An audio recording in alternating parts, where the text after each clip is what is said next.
So there will be ability to do that. So without further ado, I'm going to turn things over to Cheryl. All right, perfect. Thank you, Norval. Can you hear me and see my screen okay? Sure can. All right, great. Well, good morning, good afternoon, welcome, and thanks for joining me today to talk about counterfeit and counterfeit culture. I'm not sure, I'm happy to say I'm delighted to be talking on the topic because it's one that causes us actually quite a bit of pain. And as I was talking to Norval just before we got started this morning, literally as I was preparing to give this talk to you today, I'm dealing with a current counterfeit issue, and it's one that I'll share a little bit of the details with you about on how it daily, monthly, continuously impacts our work here, and then, of course, how it also impacts you in a kind of a broader scale. Because for me, one of the challenges I think is that most people don't realize just how much counterfeiting impacts your day-to-day life. Many people think about it in the context of business and work and a lot about the electronics, but you don't really realize how much it's all around you. And so I'll share a couple of examples that way and kind of help you put it into context.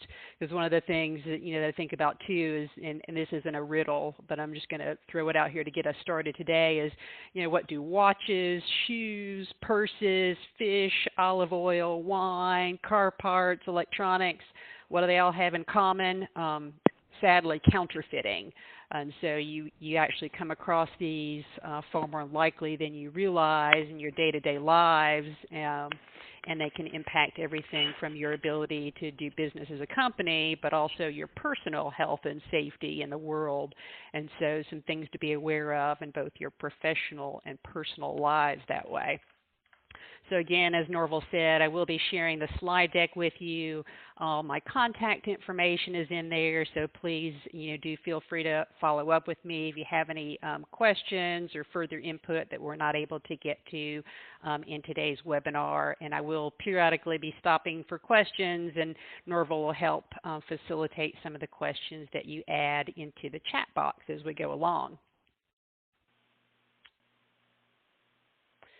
So first, this is just kind of the general overview today. I'm going to start off with a little bit of the definition side. There may be a few definitions in there that may surprise you as to what a counterfeit is, especially if you deal with governments, for instance. Their definitions of counterfeit are a little broader than you might have anticipated. I'll show you some of the policies and procedures and things that we have used or that are commonly seen in industry, along with some of the databases and standards and things that you can kind of leverage, and then a few things that we do and that you might consider doing relative to the social media, internet, retail, and resale sites if you're actually selling products in the marketplace as well. So one of the things is to kind of be mindful of is that there are a lot of pathways for counterfeits to actually get into a supply chain, whether it's your company or into the market at large. And so this is just kind of showing some of the roadways in and out. So you can get the outright theft and fakes, people who are just making things that look like your product or your device but don't physically work at all. There are copycats or clone makers, and some of those are quite good, where they actually will function, perhaps not as long or as well as they should, but they are functional. There's a lot of things that happen in the resale market, and so some of that is legitimate, but some of that is not, and I'll show you some of the examples that way of people who try to sell things that they advertise as new or original on eBay, and those are in fact not. Sample components sometimes get into supply chain and inventory. And of course, the biggest challenge for most of us on the electronic side of the world is just obsolescence, as we try to maintain and support products which age.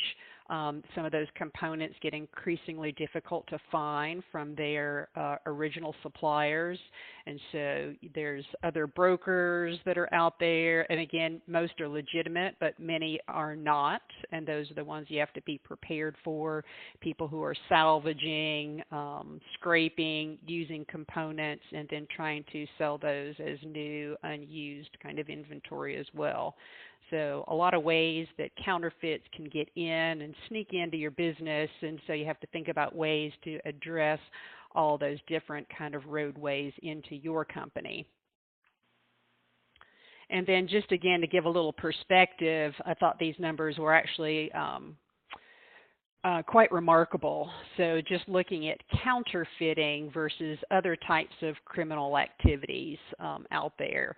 You know, you look at drug sales and gambling, trafficking, you know, things that tend to grab a lot of media attention and focus, and they really pale in comparison to the impact that counterfeiting has on businesses and, of course, you as consumers and users out there. $461 billion every year that's made.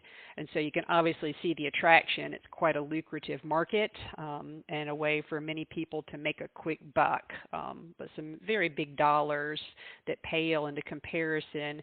And when you also look at how we kind of allocate resources or look at prevention and policing activities, we typically also spend a lot more in those other areas, even though the potential impact to businesses and people, you know, might not be as large as those in the counterfeit area. So I just thought that was kind of a neat perspective, you know, just to look at it compared to other activities.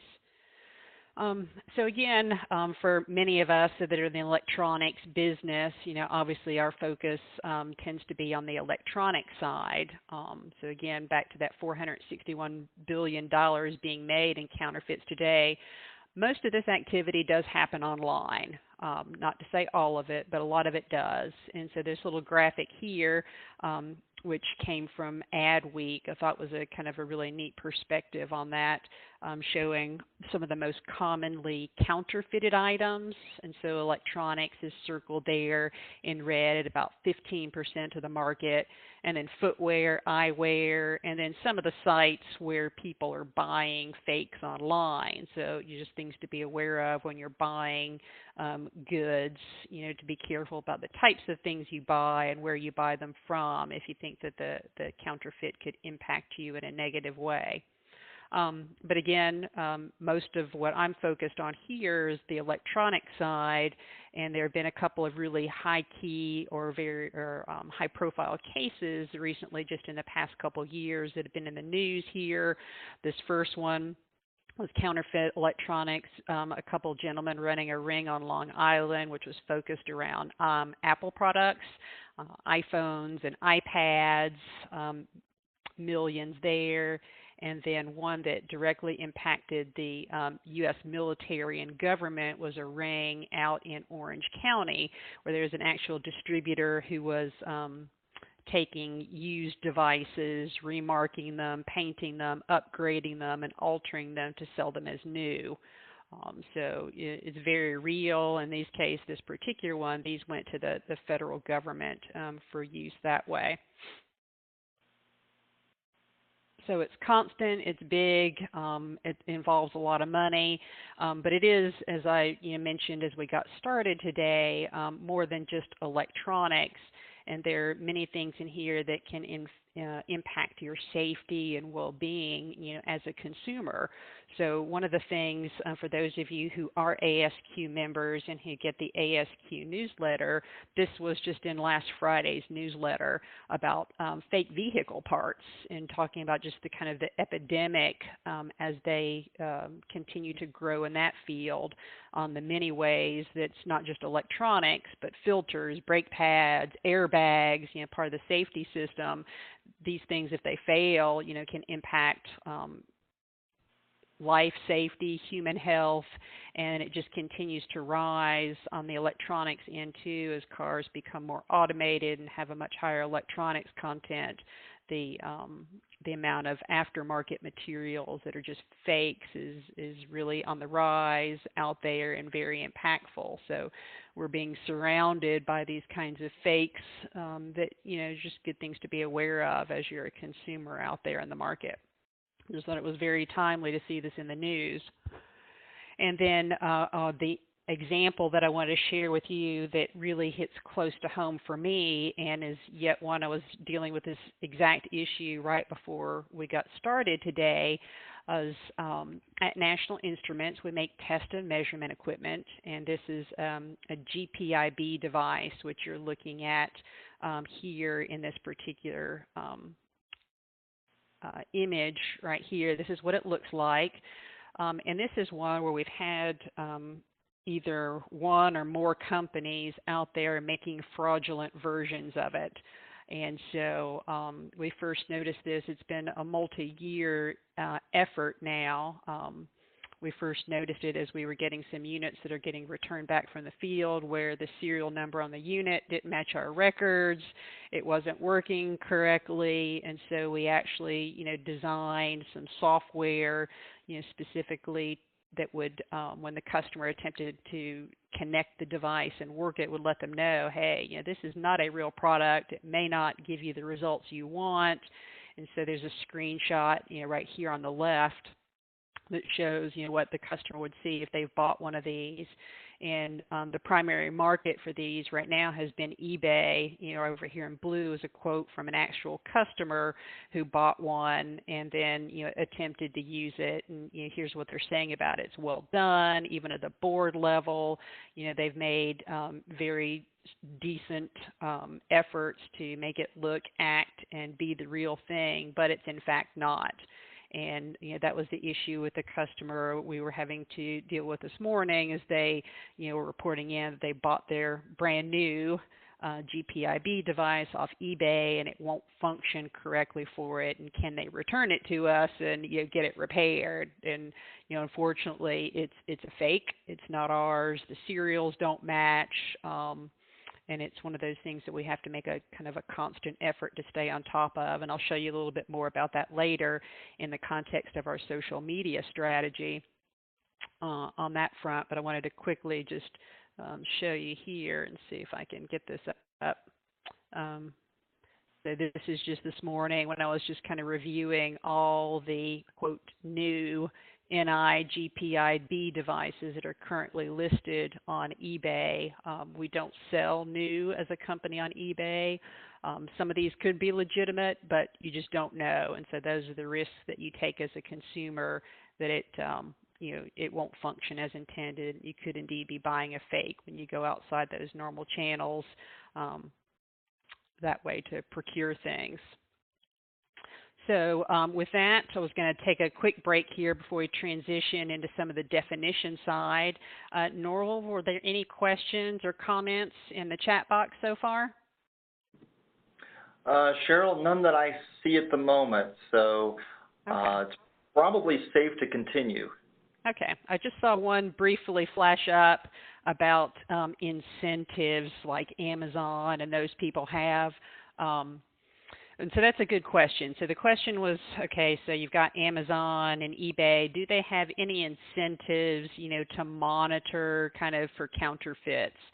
So they do have policies where they will take listings down and, restrict certain sellers if they are reported. And so, unfortunately, that's the mechanism that we have to use right now, is to be proactive from our standpoint, and monitor those and notify them, because they will remove listings, remove sellers, or restrict sellers if they have evidence of fraud or fakes that way.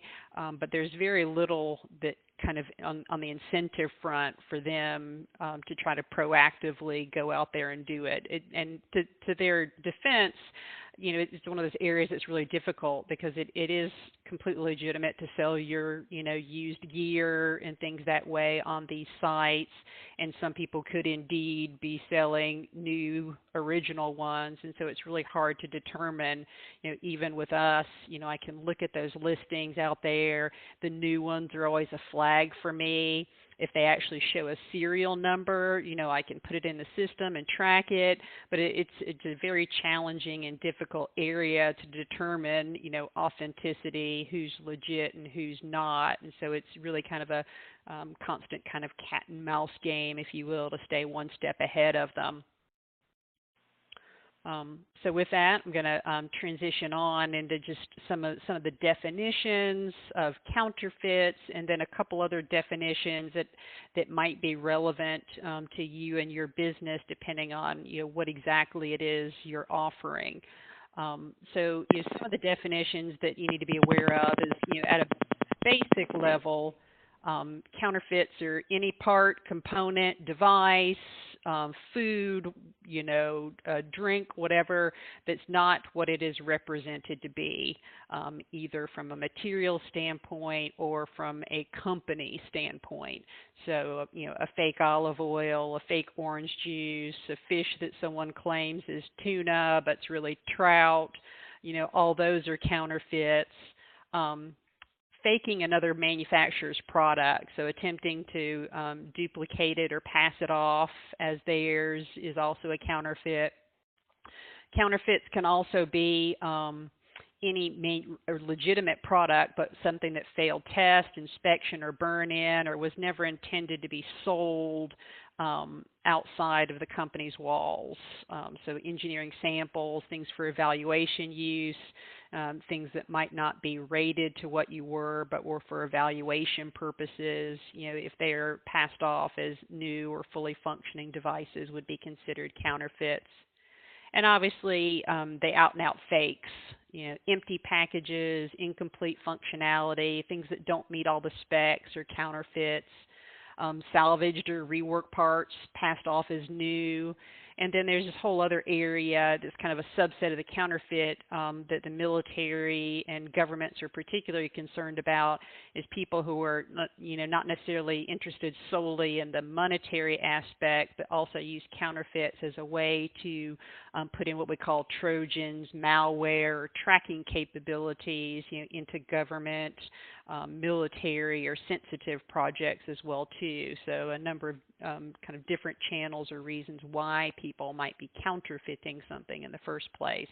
And then a couple other definitions, I thought I would share that may be relevant too, and I'll show you why in just a moment here. So I'm just going to kind of pitch these out. But in most cases, for most of us new, the definition is a product that has never been sold to a customer is legally considered, in most cases, new.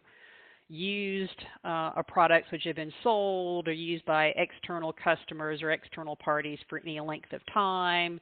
You've got a category of refurbished, which are used, returned products that fall under some of these different cases below. It could have been repaired or new and used parts due to obsolescence, or retested and warranted because it got returned in as a return from a customer and you weren't sure whether they had used it or not.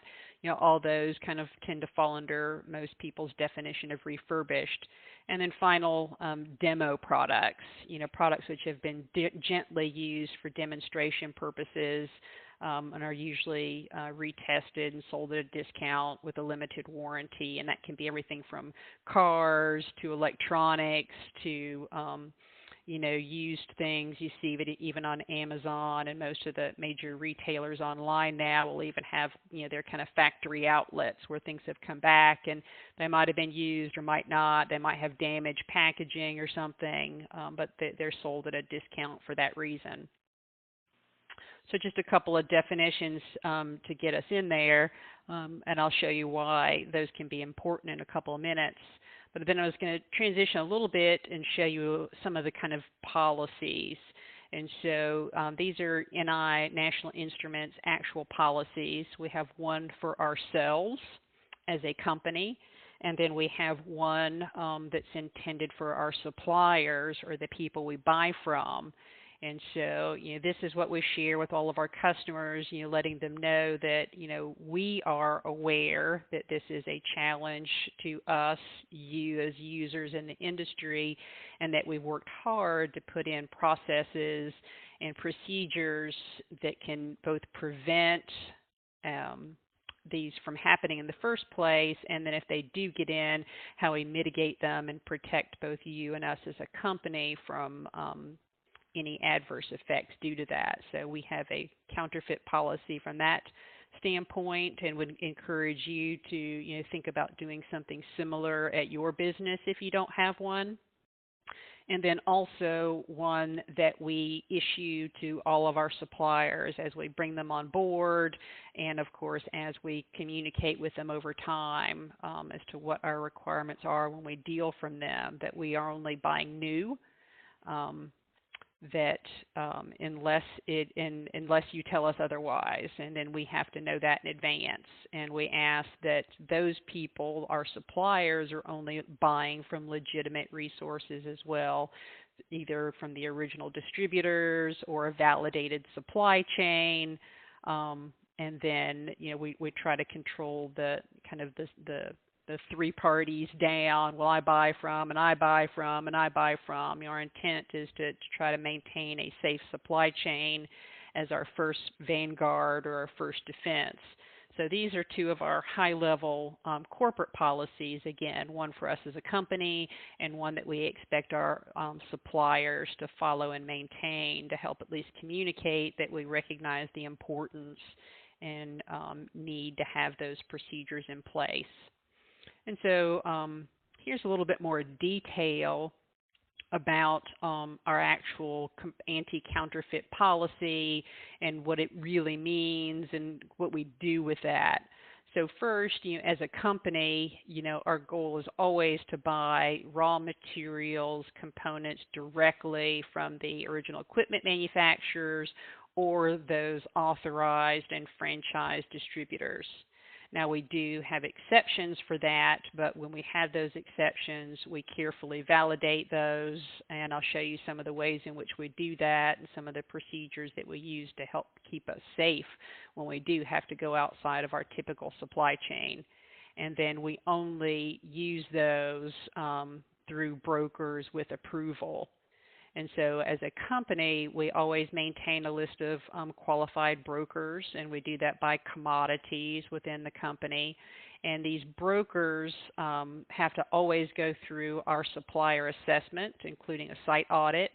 We review their processes on how they qualify suppliers and how they manage their supplier system. And then we look for different types of standards they may comply to. And so one of them is 1010 or some type of equivalent, and then how they validate, report, and can prove the authenticity of their particular supply chain. And so the goal here, obviously, with all of these procedures and processes is to avoid, is to try to keep them from entering in the first place so you don't have to deal with them on the back end. And so, some of these key procedures or processes that we use are some of the ones I just mentioned a moment ago. We maintain a list of brokers that we allow our sites and manufacturing and procurement groups to use. The component engineering group that we have here reviews and approves any broker data before the PO gets placed. We have approvers that validate those. The component engineer may actually review the report. So when we actually have placed the order, it comes in, there'll be a report that we'll review prior to accepting that material. Depending on what that contains, we may do further verification of those parts, and that includes some of the supplemental testing and validation testing. So some of the supplemental testing can be X-ray, DCAP, X-ray fluorescence, and I'll show a little bit more detail about a couple of those processes in just a moment here.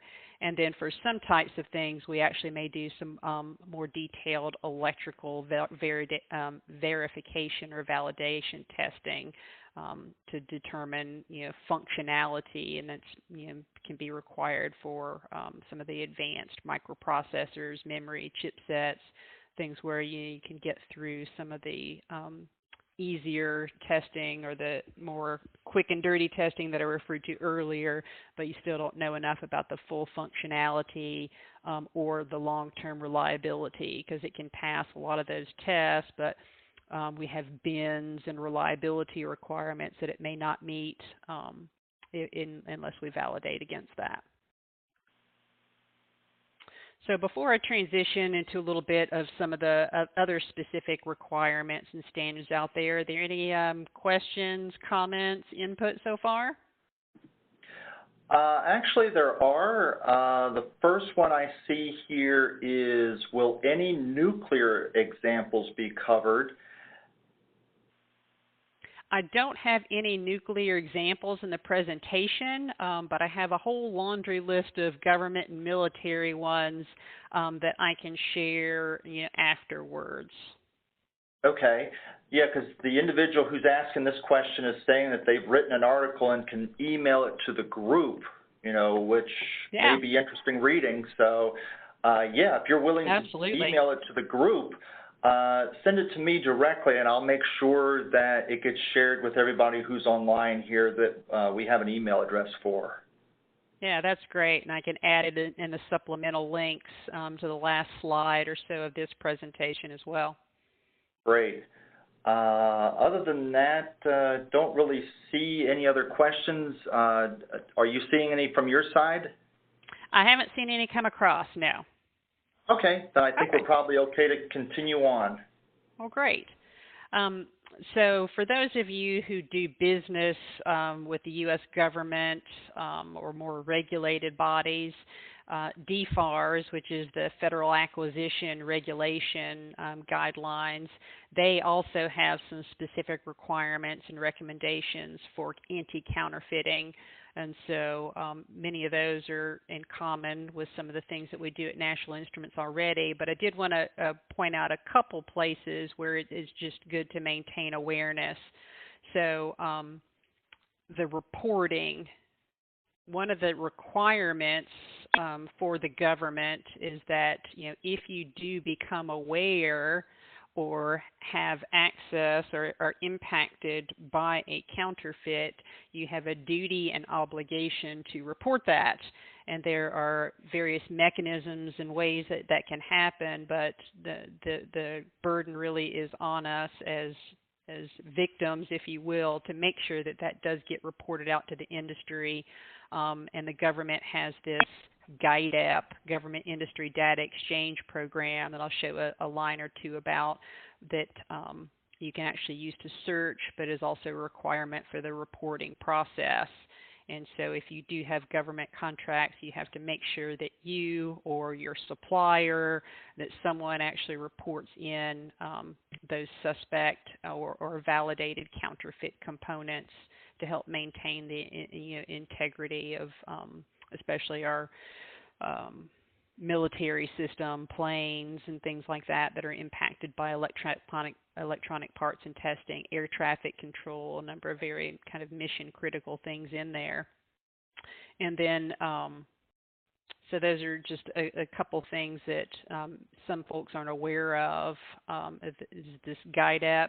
You don't have to be, a paying member or anything. You can simply report into that, even if you're not an active GPIB member. But you do have a reporting obligation to do that if you're impacted by counterfeits. And then other things that the DFARS require that would come up if you've had to report it is that all of the material has to be properly disposed of and validated. And so it's not just good enough to scrap material. You've got to have some tracking methodology to show that it was destroyed, it was eliminated, that you can document it, that's verified. And so if you're doing this yourself or if you're using a supplier, you have to to create these certificates of destruction as part of the evidence that you've actually gotten these out of the supply chain and they couldn't be used, reclaimed, or sold again.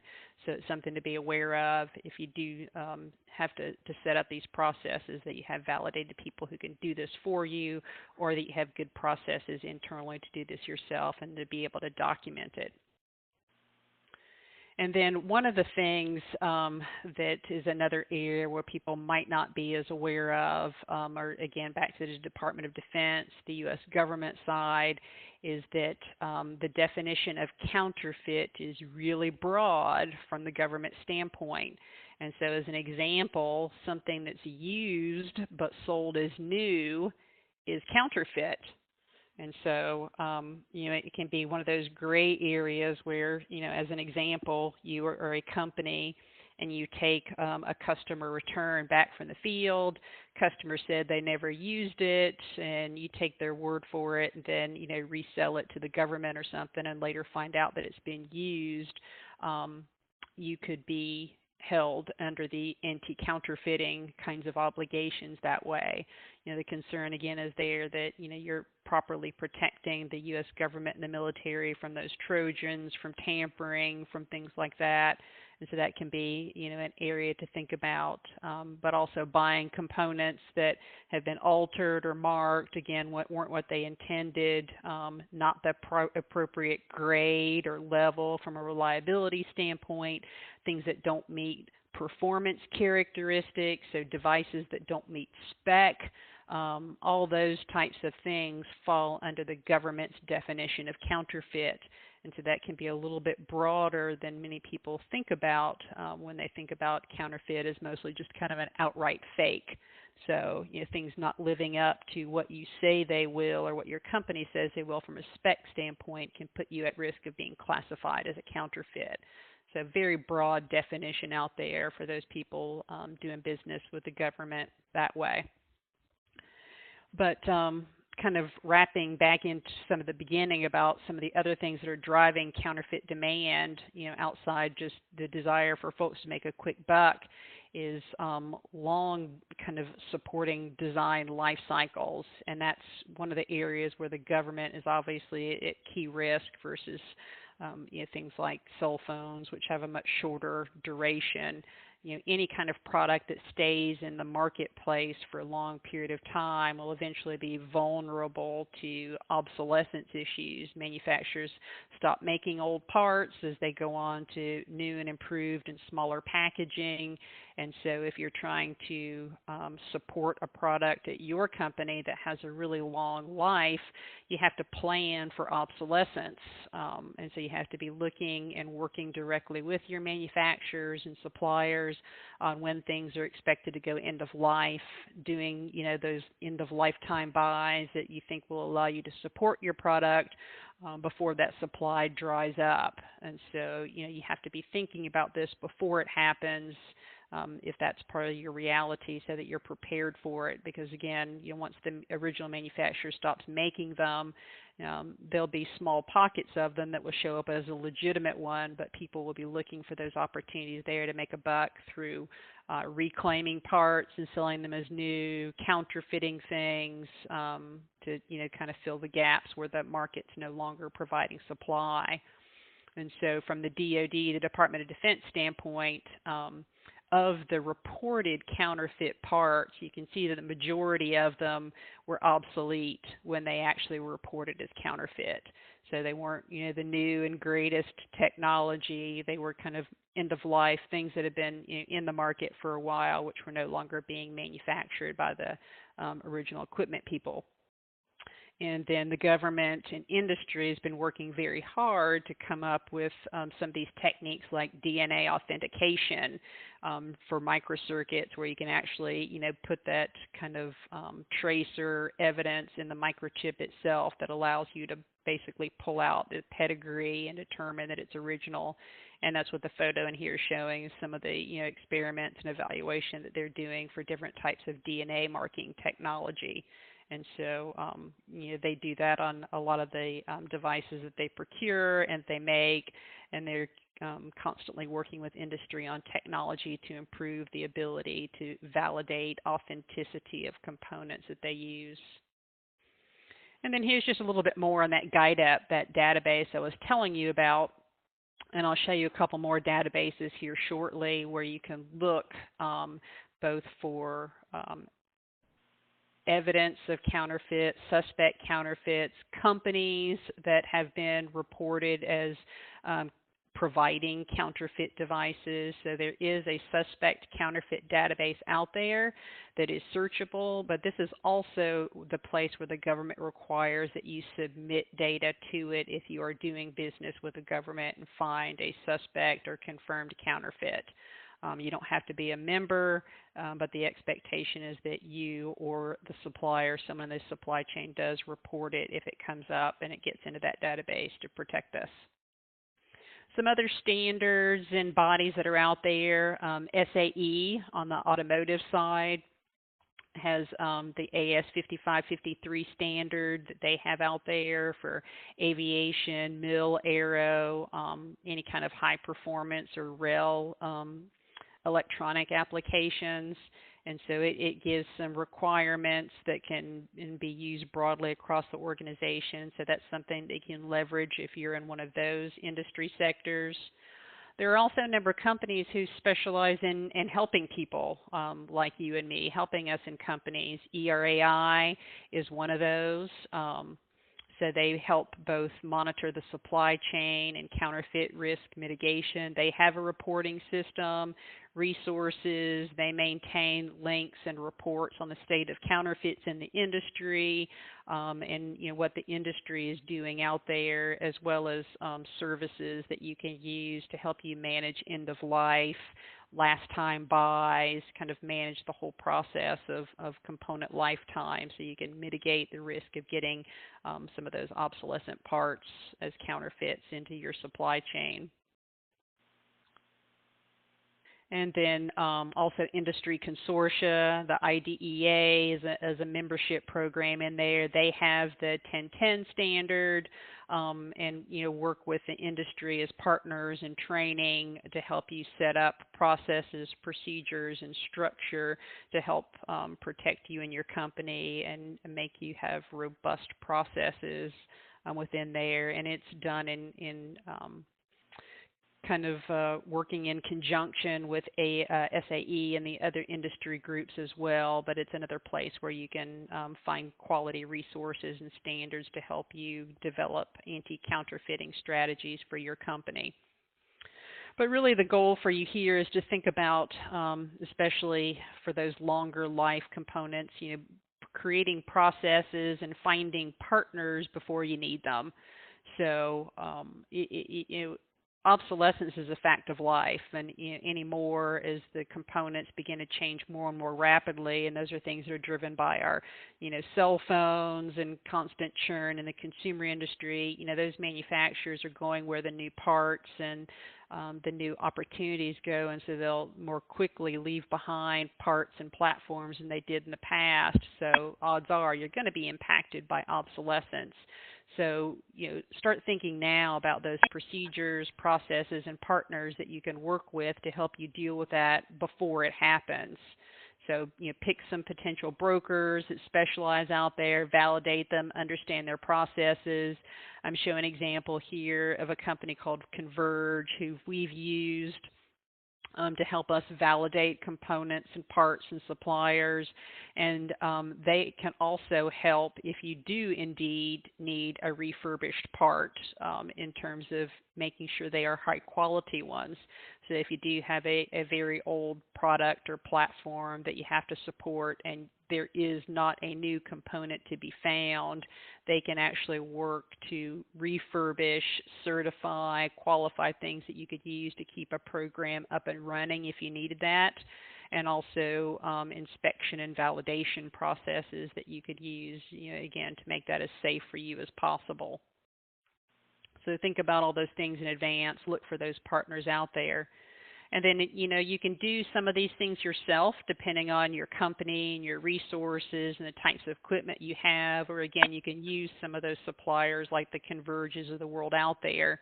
And so these are just a couple of the common on the electrical component side, the first step validation techniques that we will use. Visual inspection, does it visually look and match what we expect to be? Company logos, part number markings, lead plating, the plasticizers on the bodies, does it have the right form, fit, and look that we expect from the device? And then we do things, the marking permanency, does it look like it has been blacktopped or recoated, or that any of the markings on it have been altered? We can do scrapes and swabs to do that. With X-ray, we look to see that, for electronic components, that if it's wire bonded or has a chip, that it meets the size, shape, numbers, some of the date codes and things are on there. And then with some devices, we can actually take samples and do what we call a decap, start to strip them down, actually compare the die, and look a little deeper in there from an electronic standpoint or the component standpoint side. So some of the common techniques and what that might look like in a basic process flow as we get something in that we've procured from a non-standard broker. We'd receive it in and then begin to go through this kind of testing sequence where we go through the ones that I just mentioned, visual, the surface analysis, X-ray, decap, and then we might go on to other testing, electrical testing, validation or reliability testing, depending on what our needs were and what the component was.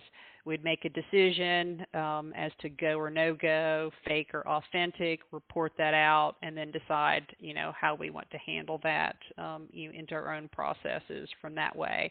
So it's kind of a quick visual schematic of what it might look like as it comes into us. And then before I transition to this last little section here on the social media side, are there any questions, comments, input?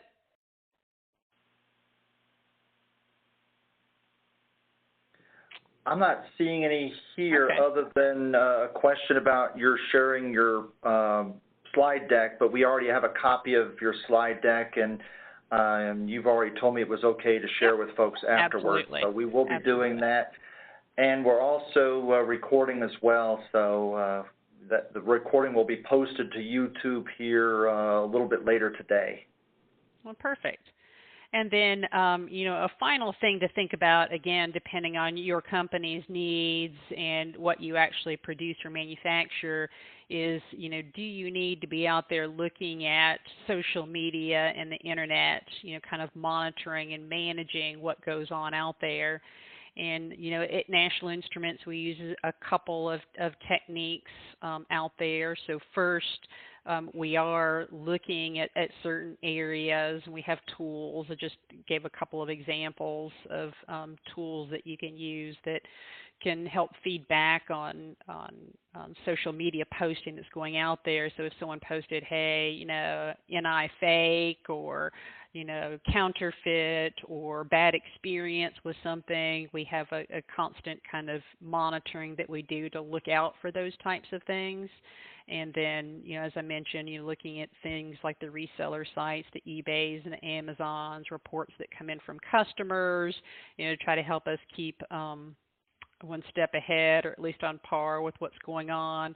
And then, of course, we also have that crisis team, and that wouldn't just be for counterfeiting, but it's just anytime something negative, which it appears about the company, is making sure that we respond appropriately, that we act on information that people share, especially anything that a counterfeit that could involve safety, that could damage or hurt someone or damage us as a company as well. So we have those kind of two sides of the business that we're looking at to both monitor and manage what happens out there in the social world, because those can be good tools for you to use as well, or to at least think about how you're looking at what goes on. And then, as I mentioned before, sadly, this is what I was dealing with right before, today's webinar is, looking at some of those resale sites. If you've been victimized or you've got people out there attempting to clone your products, what your company says about its products on its website. Do you actively let people know what your channels are? We don't sell, as a company, National Instruments, we don't sell refurbished gear, and we don't sell new on eBay, So we try to communicate those things to our customers, make them aware. We've got help forums like this with the GPIB, the specific device, on our website that talk about, we know we've got a counterfeiter out there, that we try to monitor that, but you have to beware if you're buying these things off eBay, and they come up all the time. And literally, although we monitor them, and we try to strip them down, they're just faster and more active, and they simply pop up elsewhere. So it's like the whack-a-mole game, trying to stay one step ahead. But it's something to be aware of, if that's you're selling physical devices or units or things like that to customers, is what's going on in the resale market. How are other people using and selling your devices out there? And this is another one here where some of the customers, a customer who is victimized, reported in through us, and you can see here, they actually misspelled. They didn't even spell the National Instruments name correctly, and in this one, it actually had a more hazardous situation where it came what we call the BSOD, the blue screen of death. And they're saying, you had to be aware of all that. This person was able to recover, but you don't know about the impact of some of these resale devices, what people could be doing, and the damage that could lead to your brand that way. So it's definitely a challenge, and something that I've faced routinely there. And so with that, I said it's just kind of an overview of the counterfeit world as it relates to us, and some of the practices and procedures that we put into place, and things that we would recommend that others do to try to prevent and manage what happens if you are the victim of counterfeiting. And so really it's all about awareness first, and then creating a culture that mitigates, manages, and prevents that risk. So with that, I'll open it up to any final questions before we finish up today. Great. Thank you, Cheryl. We do have a couple of questions that have come in the last couple of minutes. Okay. The first one is, how does blockchain fit in? I won't be able to answer that very well. Blockchain is going to be another tool in the arsenal for creating authenticity. I personally haven't used it or seen it a lot in the counterfeit side, but it's the huge next big step in the industry, and I expect to see more of it, but I don't have any concrete examples or data I can share with you today on that. If you do, please, again, share that with Norval, and we'll roll it or wrap it out to the rest of the group. Can you share your email address with folks? Because I've had a couple of people email me or chat with and chat in about your email address. It's great. Actually in the deck, my cell phone, that's my direct cell phone, my mobile number there, along with my work address. You can find me on LinkedIn and also through ASQ if you're an ASQ member. So please do feel free to reach out if you've got some great examples or links to share. I'd love to have those and incorporate those as well too, because it's a constant learning journey for me as well. The next question we had here is, how much of a problem is product tampering in the electronics industry or in the military? That's one, it's a great question, but it's one where the statistics are really hard to come by. And so the government, the industry consortium, they've put out some rules of thumb, but it really goes back to reporting. Not everything gets reported, and with the tampering especially, some of it's difficult to really determine and vet. So I don't have any great numbers there to share. Again, if someone has seen some good resources on that, I'd love to see them. All I've just seen is like percentage ranges of what they expect it might be, and then some anecdotal kind of, this happened, this discrete event, but it doesn't give a whole lot of context into how kind of frequent or common is it really. But, it's something that's of definite concern. Okay. We have approximately 5 more minutes left until the top of the hour, so if anybody does have a question for Cheryl, feel free to put it into the chat box, and we will certainly do our best to answer that for you. And while we're waiting here, I was just going to show, some of the things that are kind of in the news. If I could get my screen to behave here. Is like just how pervasive counterfeiting is, and the foods and vegetables, those kinds of things always fascinate me. I think for those that follow the news, a couple years ago, there was some Chinese tampering with putting melamine into foods and animal products, which resulted in loss that way. But they really are things that not only impact you in work, but in your everyday life. The money you spend, your personal safety. The fish and the olive oil thing have been in the news a lot recently, with a lot of the fish that you're eating not being what you think you're paying for. So you're paying big bucks for that fish, and it's not actually what you're getting. Or the extra virgin olive oil that's not from the company or country you thought it was, or even that vintage wine. It really is a very pervasive thing. And some people said kind of don't realize just how it is. They think of it in clothing and watches, those things people are a little more aware of sometimes than just some of the ones that can be more impactful and can actually put you at a safety or health risk.